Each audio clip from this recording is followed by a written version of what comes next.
Wherever you find yourself right now, settling into bed, sitting with a book you may or may not read tonight, or simply letting the day finally end, allow yourself to stop measuring anything for a while. Tonight we walk through 5 more quiet rooms. Each one holds its own small teaching, and each teaching arrives the same way as before, through a story, not an instruction. There is nothing you need to become before you're allowed to rest. This time is yours. However you choose to spend it, just listen. The rest takes care of itself. Much of our restlessness doesn't come from what's actually happening to us, but from constantly measuring it against something else. Another life, an old version of ourselves, an imagined better that always seems to be standing just out of frame. There's an old intuition found in contemplative teaching that real peace requires no comparison at all. It's simply full attention to whatever is directly in front of us, without the running commentary about whether it measures up. A story, the innkeeper's garden cat. At a small guest house on the edge of a river town, there lived a cat named Praline, who belonged to no one in particular and to everyone who stayed there. She had one crooked ear, a limp in her back left leg from some long-forgotten accident, and absolutely no interest whatsoever in being an exceptional cat. Guests would often remark on her. Some found her plain. A traveling merchant once commented, within her hearing distance, that his sister's cat back home was far more elegant, with a glossier coat and a more graceful walk. Praline, curled on the windowsill at the time, didn't so much as flick an ear in response. She simply continued watching a moth circle the lamp, entirely absorbed. The innkeeper's young daughter, Amara, found this endlessly puzzling. She herself agonized constantly over comparisons, whether she was as clever as her older cousin, whether her embroidery was as fine as her mother's, whether she laughed at the right times the way other girls seemed to. She noticed that Praline never once appeared to wonder any of these things about herself. One evening, Amara asked her grandmother, who had lived at the inn her whole life, "Doesn't it bother Praline that the merchant said his sister's cat was better?" Her grandmother laughed softly. Praline doesn't know there's a category called better cats. When she watches a moth, she isn't wondering if she's watching it as gracefully as some other cat somewhere. She's simply watching the moth. When she eats, she isn't comparing her dinner to a finer dinner she imagines elsewhere. She's simply eating. That's the whole of her happiness, as far as I can tell. She has never once left the actual moment she's in to go check how she measures up against an imagined one. "But she's just a cat," Amara said. "She doesn't know any better." "Perhaps," her grandmother said, "or perhaps she knows something we've simply forgotten how to do. Watch her tonight when the merchant's remark has long since faded, and he himself has moved on to some other town. She won't remember being called plain. She was never actually listening for it. She was watching the moth." That night Amara sat by the window with Praline for a long while, trying, clumsily at first, to simply watch the same moth without immediately wondering whether she was watching it well. It felt strange, almost too simple to be a real practice. But for a few minutes, genuinely, the constant internal measuring quieted down, and there was only the moth, circling the lamp, and the small warm weight of a crooked-eared cat against her side. Amara never fully unlearned the habit of comparison. Few of us do entirely, but in later years, whenever she caught herself spiraling into it, she would remember Praline at the window, utterly unconcerned with any cat but herself, and find, if only briefly, her own way back to the moth in front of her. A second glimpse, the 2 bakers. In a market town famous for its bread, 2 bakeries stood almost directly across the street from one another. One, run by a woman named Yolanda, had recently begun advertising with elaborate window displays and loud proclamations about being the finest bread in the province. The other, run by an older man named Auric, simply baked quietly, without any signage beyond his family name above the door. A young apprentice, newly arrived in town and unsure where to learn the trade, spent an afternoon watching both shops, trying to decide which baker seemed happier in his or her work, assuming that would tell her something useful. Yolanda, she noticed, glanced constantly toward Auric's shop throughout the day, counting his customers, eyeing his window display, muttering under her breath whenever someone crossed the street to buy from him instead of her. Her bread, when the apprentice finally tasted it, was good, genuinely good, and yet Yolanda herself seemed to take almost no pleasure in the actual baking, too consumed with tracking her rival's foot traffic to notice her own dough rising properly. Orek, by contrast, never once glanced across the street the entire afternoon. He kneaded, shaped, and baked with the same unhurried attention, regardless of whether the shop was full or empty. When the apprentice finally asked him whether it troubled him that Yolanda's shop sometimes drew a longer line, he looked genuinely puzzled by the question. "I hadn't noticed," he said. "I've been rather busy with this loaf." The apprentice ended up learning her trade from Orek, not because his bread was necessarily better, she genuinely couldn't tell the difference, but because he was the only one of the two who seemed to actually be present for the making of it, rather than constantly measuring himself against someone else's oven. There's a distinction worth sitting with between stillness and silence. We often assume peace requires everything around us to stop: quiet rooms, slow days, an absence of demands. But there's another kind of stillness that has nothing to do with the outer conditions at all. A stable, unmoving center that can exist even in the middle of intense motion, noise, or effort. A story, The Potter's Wheel at Full Speed. A young potter named Daniel had studied under a master craftsman named Osher for nearly 3 years, and had grown skilled at nearly everything except one particular technique: a delicate paper-thin porcelain bowl that required the wheel to spin at its very fastest setting while the potter's hands remained impossibly precise. Every time Daniel attempted it, his hands would tighten with the tension of trying not to make a mistake, and the bowl would come out lopsided, or simply collapse under its own speed. He grew increasingly frustrated, convinced the problem was the wheel, spinning too fast, giving him no margin for error. Osher, watching him fail for the 11th time, finally asked him to step away from the wheel and simply watch him work instead.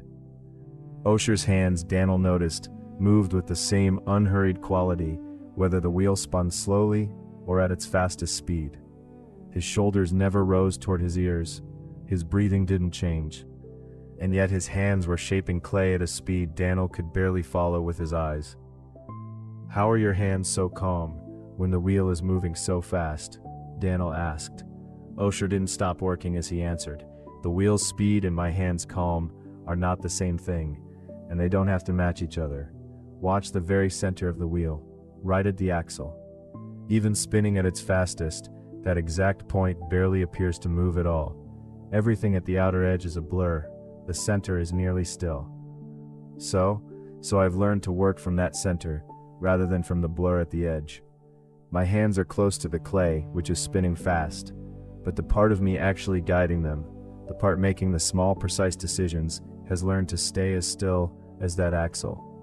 If I let my attention get caught up in the spinning edge, the speed, the risk of failure, the fear of ruining the bowl, my hands tighten to match that panic, and the bowl collapses. If I let my attention rest at the center, calm and unmoving, my hands can move at any speed the wheel demands, without losing their precision. Daniel returned to his own wheel that afternoon, and instead of trying to slow his racing fox down to match the speed of the clay, tried something different, imagining a still, quiet point at the very center of himself, and simply letting his hands work from there, regardless of how fast the wheels spun beneath them. His first bowl that afternoon still collapsed, but something in his shoulders had already loosened. By his third attempt, a thin, perfectly formed porcelain bowl rose from the wheel, delicate as a shell, while the wheel itself spun faster than he had ever managed to work at before. "The wheel didn't get any slower," Osher observed, examining the bowl. "No," Daniel agreed. "Ours did." A second glimpse, the dancer in the crowded square. A street dancer named Inez performed each week in her city's busiest market square, weaving between vendors' carts, shouting hagglers, and the general chaos of a working marketplace at its peak hour. Visitors often remarked that they couldn't imagine concentrating enough to dance well in such noise and disorder. A young dancer, hoping to learn from her, once asked how she managed to keep her balance and timing so precise amid all the jostling and shouting around her. "I stopped trying to control the square a long time ago," Inez told her. "I used to get thrown off whenever a cart rolled too close or someone shouted unexpectedly behind me. I'd lose my rhythm entirely, blaming the noise for ruining my performance." "What changed?" the young dancer asked. "My teacher told me something I didn't understand at first. She said, 'The square will never be still for you. Stop waiting for stillness out there, and find it inside your own hips instead.' I practiced for months, feeling for a steady point somewhere around my center, right below my navel more or less, that stayed level and grounded no matter how the crowd moved around me. Once I found it, the noise of the square stopped being an obstacle. It became almost like a partner instead. Unpredictable, yes, but no longer something my performance depended on being calm." The young dancer tried this the following week, feeling for that same steady internal point while performing amid the market's usual chaos. Her first attempt still wobbled with every shout and passing cart. But by her third performance, she found something had genuinely shifted. The market noise continued exactly as loud and unpredictable as ever, and yet her balance no longer seemed to depend on it settling down at all. A third glimpse, the hub of the cartwheel. An old wheelwright teaching his trade to an apprentice once pointed to the wooden hub at the center of a finished cartwheel, small, unremarkable, easily overlooked next to the elegant curve of the outer rim and the fine detail of each spoke. "Everyone admires the rim," the wheelwright said. "It's what people see rolling down the road, catching the light, throwing up dust. But watch what happens if the hub is even slightly off-center." He demonstrated with a poorly made wheel, its hub set imperceptibly askew. Even at a slow roll, the whole wheel wobbled and juddered, threatening to come apart entirely once any real speed was applied. "The rim can be flawless," he told his apprentice, "and the wheel will still fail if the hub isn't sound." And notice, the hub itself barely moves at all, relative to the rim. It's almost still, sitting there at dead center, while the rim spins past it dozens of times a minute. And yet everything the rim does, every mile it carries this cart, depends entirely on that small, quiet, barely moving point holding steady. The apprentice thought of this often in later years, whenever his own life grew fast and demanding, long days, urgent decisions, the constant spinning rim of ordinary responsibility. He found himself more than once, deliberately searching for his own quiet, barely moving hub, somewhere beneath all of it, not trying to slow the wheel of his life down exactly, but making sure its center stayed sound enough to carry the speed. We tend to divide the world into peaceful sounds and disruptive ones. Birdsong is welcome, construction noise is not. A crackling fire is soothing, a crying child down the hall is not. But there's an old teaching, found in various forms across contemplative traditions, that the disruption often isn't in the sound itself, it's in our resistance to it. The same sound, met without resistance, can become simply another texture of the present moment, even occasionally, something close to music. A story. The weaver above the foundry. A weaver named Cosima lived in a small apartment directly above a metal worker's foundry, a place of constant jarring noise. The ring of hammers on iron, the hiss of the forge, the shouts of workers coordinating heavy loads, from early morning until well past dusk. When Cosima first moved in, she found the noise nearly unbearable. She stuffed cloth into her windows. She complained to her landlord, who could do nothing. The foundry had been there long before her building. She lay awake some nights, teeth clenched against sounds she was certain were designed specifically to torment her. An elderly neighbor, a retired violin maker named Pell, lived across the hall and seemed mysteriously, entirely undisturbed by the noise. Cosima finally asked him how he tolerated it. "I don't tolerate it," Pell said. "I listen to it." "That sounds worse, not better," Cosima said. Pell invited her in one afternoon, and had her simply sit with him near his open window, the foundry noise as loud as ever below. "Don't try to block it out," he told her, "and don't try to enjoy it either. That's just resistance wearing a friendlier mask. Just listen to it exactly as it is, the way you'd listen to rain, or wind, or the sea. Notice, there's a rhythm in the hammer strikes. Not a regular one, but a rhythm nonetheless. There's a rising and falling quality to the shouted coordination between workers, almost like a call and response. There's a texture to the hiss of the forge that changes throughout the day. Cosima listened, skeptically at first, but as the afternoon went on, something did shift, almost against her will. The hammering, still loud, began to separate itself in her ears into distinct layers, heavier strikes and lighter ones, a kind of syncopation she'd never noticed while she'd been busy hating it. It didn't become pleasant exactly, but it stopped feeling like an assault. It became simply a sound, complex, ongoing, entirely indifferent to her opinion of it, the way weather is indifferent. It's not that the foundry got quieter, Pell told her. It's that you stopped fighting it long enough to actually hear what was there, instead of only what you feared was there. Cosima never grew to love the sound of the foundry. She found she could work at her loom through the noisiest hours of the day without the old clenched jaw tension, and even, occasionally, found herself weaving to the accidental rhythm of the hammers below, the way one might weave to a song on the radio. A second glimpse, the fishermen and the gulls. A fisherman named Otto worked a small harbor where gulls gathered by the hundreds each morning, screeching relentlessly around the returning boats. Most of the other fishermen cursed the birds, threw stones at them, shouted them away from their catches, and generally treated the noise as an unwelcome part of an otherwise peaceful trade. Otto had grown up around the same gulls his entire life, and over the decades had come to know their sounds the way a musician knows an instrument. He could tell, purely by the pitch and urgency of their cries, when a large school of fish was moving beneath the surface nearby, when a storm was building out past the breakwater, and when another boat was returning early with an unusually large catch. A young fisherman new to the harbor once asked Otto how he tolerated the incessant screeching every single morning without complaint. "I don't tolerate it," Otto said. "I read it. To you right now, it's only noise, chaotic, unpleasant, something to block out if you could. To me, after 40 years, it's information. That screech there rising in pitch, that means herring moving in close, probably a large school. That lower, more scattered call over by the second pier, that's the gulls arguing over scraps from an early boat, nothing useful to us. Once you learn to actually listen, instead of merely enduring, the noise stops being an enemy. It becomes, if anything, one of the more useful sounds in the whole harbor." The young fisherman spent that season trying to listen the way Otto did, and admitted by autumn that the gulls had never actually changed. He had simply stopped resisting them long enough to hear what had been there all along. There's a peculiar paradox at the heart of many contemplative practices. The harder we try to force certain states, calm, focus, sleep, even happiness, the further away they tend to slip.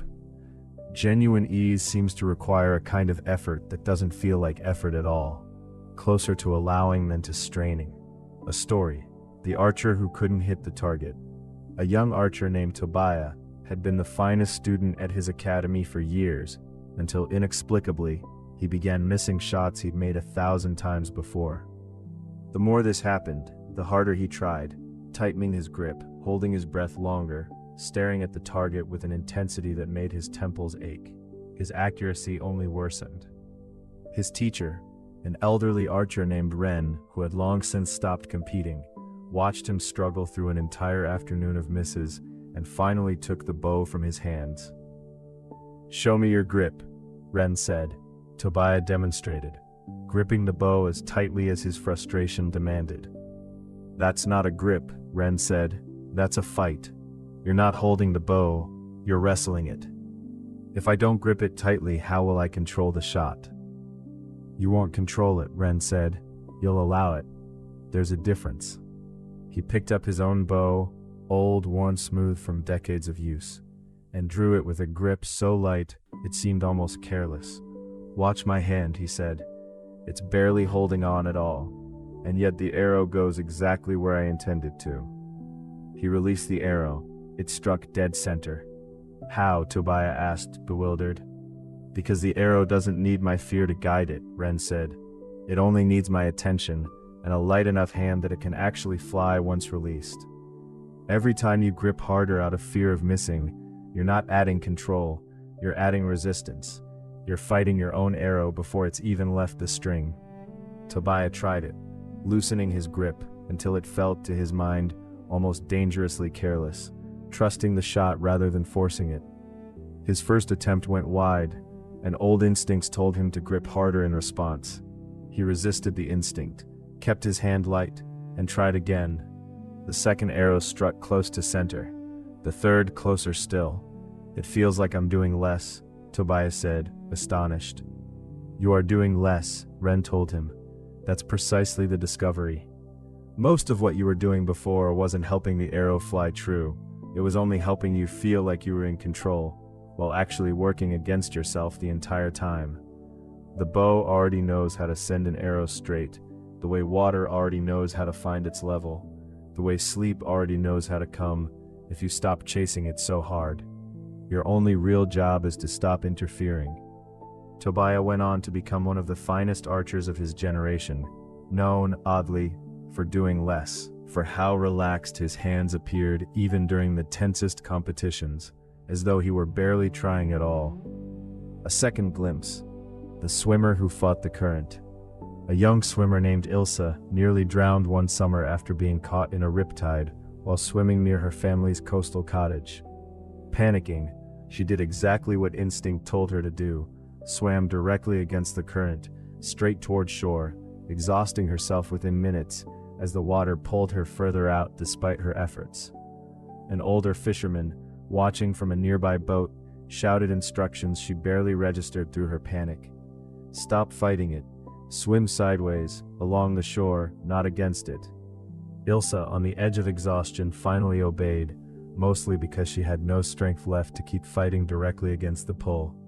She turned and swam parallel to the shore instead of straight toward it, and within a few strokes, felt the current's grip loosen entirely.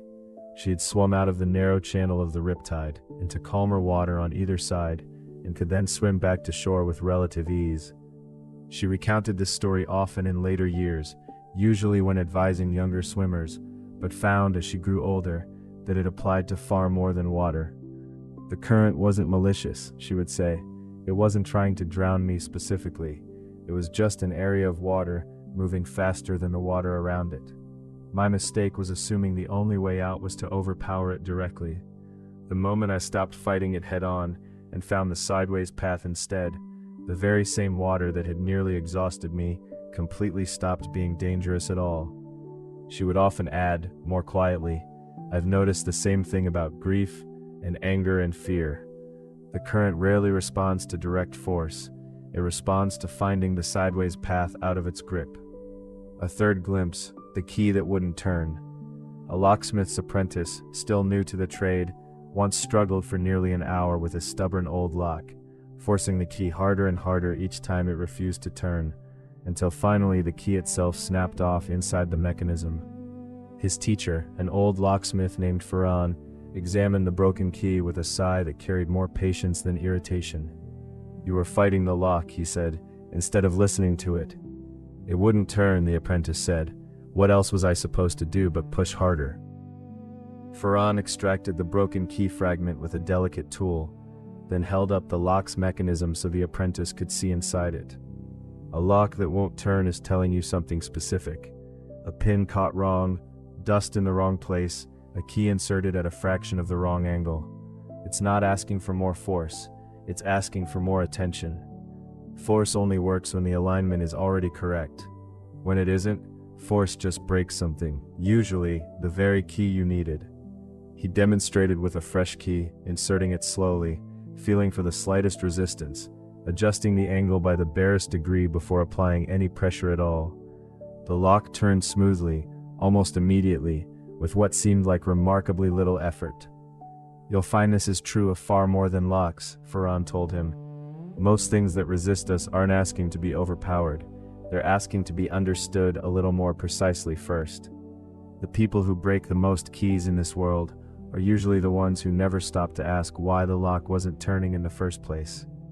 Many traditions describe deep rest and forgiveness as closely related states, both requiring us to stop holding on to something with clenched hands. just as the body cannot fully rest while braced against an old grievance.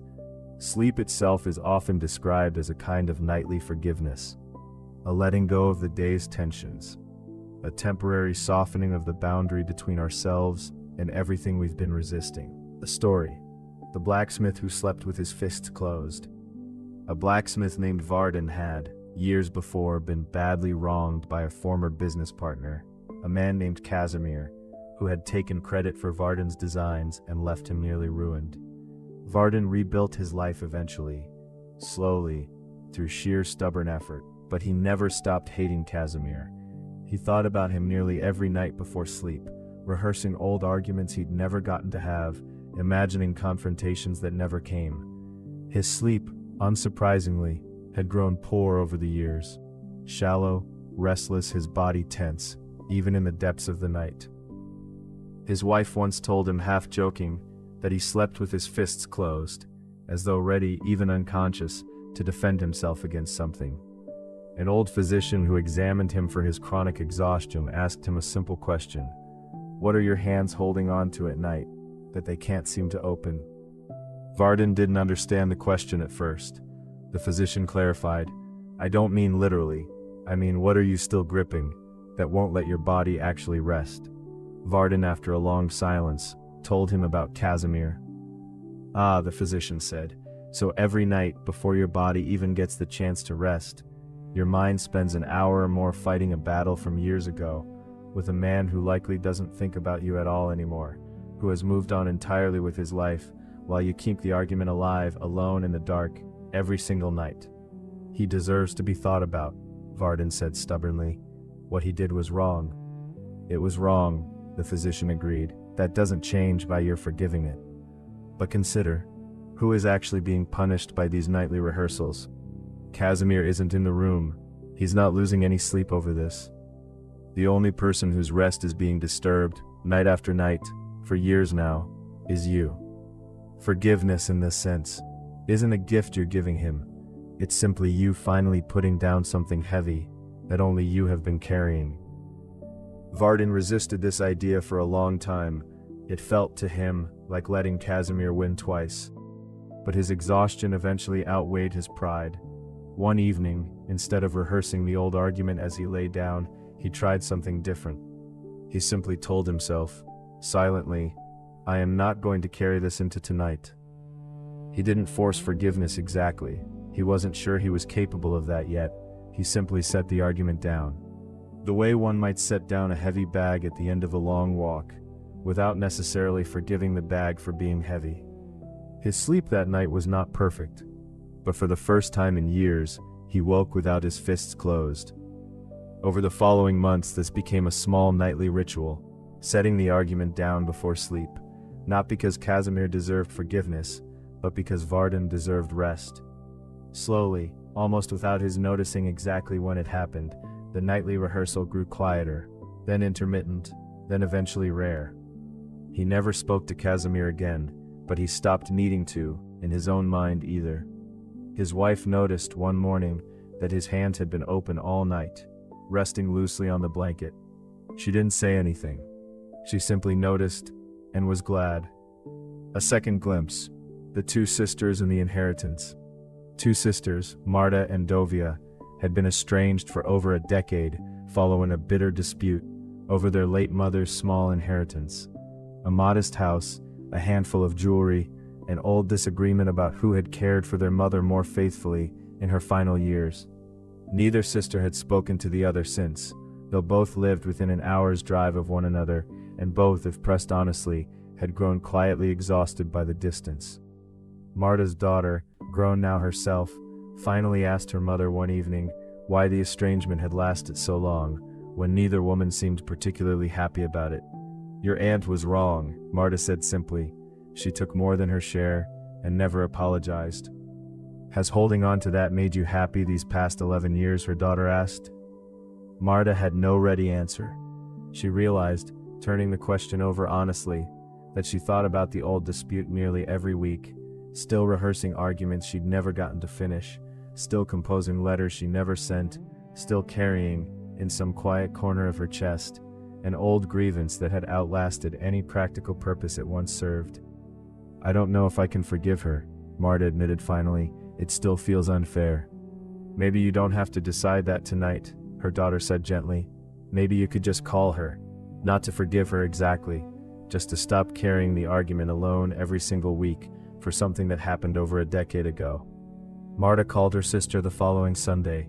The conversation was awkward, halting, full of long pauses. Neither woman fully resolved the old dispute that evening, or perhaps ever entirely, but something did shift. Marta found in the weeks afterward that she thought about the inheritance far less often. The argument she'd carried so faithfully for 11 years had, without her quite noticing when, simply grown quiet. "I still don't know if what she did was fair," Marta told her daughter months later, "but I've stopped needing her to admit it, and that's made all the difference." In order to finally put it down. A third glimpse. The innkeeper's debt. An old innkeeper once forgave a substantial debt owed to him by a traveling merchant who had fallen on hard times years earlier and never repaid a loan that had once nearly ruined the innkeeper's finances. A neighbor, hearing of this years later, asked why the innkeeper had never pursued the debt through the courts, as he'd have been entitled to do. "I considered it, for years," the innkeeper admitted. "I even drafted the papers once, but I noticed something strange. Every time I sat down to pursue it, I felt worse afterward, not better. The debt itself stopped mattering to me financially long ago. I'd long since recovered. What I was really pursuing, I eventually realized, wasn't the money at all. It was some feeling of being owed an apology I was never going to get simply by winning a court case." "So you just let it go, after everything he cost you?" "I let go of pursuing it," the innkeeper said. "That's different from pretending it didn't happen, or saying it didn't matter. It mattered a great deal for a long time, but eventually I noticed I was the only one still paying interest on that old debt, paying it in the form of years of resentment, while the man who actually owed it had likely stopped thinking about it decades ago. There's a strange arithmetic to grievances like that. The longer you hold them, the more they cost you, and the less they cost the person who wronged you in the first place." Closing. 5 more doors, 5 more rooms, and underneath all of them, the same quiet thread as before. Ease is not something we manufacture through force, it's something we uncover the moment we stop working against ourselves. The cat who never once measured herself against anyone, the potter who found stillness at the center of a spinning wheel, the weaver who found rhythm inside noise she once fought, the archer whose lightest grip became his surest shot, the blacksmith who finally slept with open hands. Tonight, wherever you are, there's nothing you need to grip tightly, and nothing you need to prove. Whatever you've been carrying, a comparison, a tension, an old argument, you're allowed to set it down, if only for tonight. Rest if it's time to rest. Stay in the quiet if you'd rather stay a while longer. Nothing here needed solving.